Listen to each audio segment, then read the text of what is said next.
Basically, these guys have come here and they're trying to divide this city, and this isn't a city that stands divided, because together we're united as one. We've got that much multiculturalism here. We're not going to stand by and just let these march through and just basically try and undermine us, and that's why we're here today, yeah.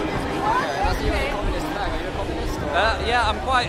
Yeah, I'm a Marxist-Leninist, really.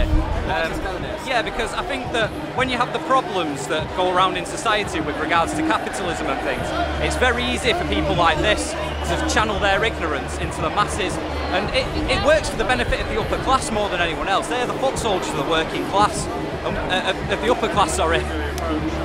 Yeah, they're the foot soldiers of the upper class, and what they try and do is they try and undermine society, because it's divide and conquer tactics. So you've got the people, the elites, they want them to come out today. We're coming here to show our faces and oppose them, and that's why so many people of us are here today, united as one together. And one question I haven't met many Marxist-Leninists. What's the communist view on, say, terrorism and those kind of things? Because I guess that's why the IDL is here. Well, we need to ask a lot of questions about a government that is allied with Saudi Arabia, and they support these terrorists in Iraq and Syria. And when we've got people actually fighting ISIS, where's their support for the Kurdish Peshmerga? They're the ones out there risking their lives on a daily basis to bring about the downfall of Daesh. And it seems bizarre to me that we're funding absolute atrocities in Yemen, yet at the same time we're just here protesting against, like, what are they protesting against exactly? I'm not too sure of that myself, but they just like to come here and make a noise. I think it's a march against terrorism, I believe.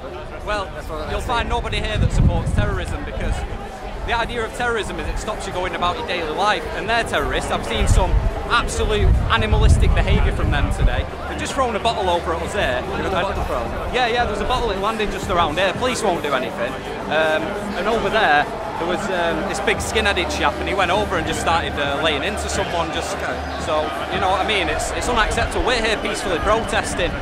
And you'd think that the other side had just observed that, but they're not. So, why are you a Marxist-Leninist? Is it because...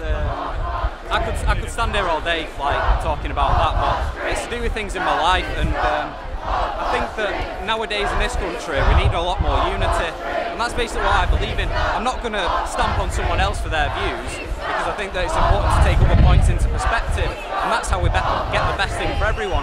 And that is how the political spectrum works, is when it thins out into the middle, then we find a kind of common ground, as much as some of the people I know might crucify me for this. But yeah, I think that's the way forward for humanity to evolve into the next level of society, basically. But in history, though, communism has killed over 100 million people through China, I'm not discounting that. Stalin, I'm not discounting that. How does that fit into kind of a progressive... I don't believe in killing people, personally. Sorry? I don't believe in killing people. And I don't know any communist that does.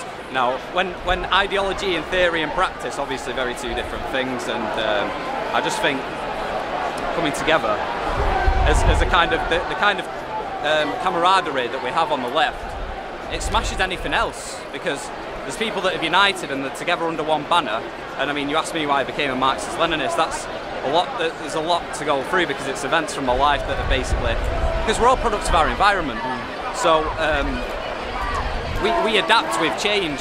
Now that's the whole idea of how we've evolved to this point, where we've built these kind of cities.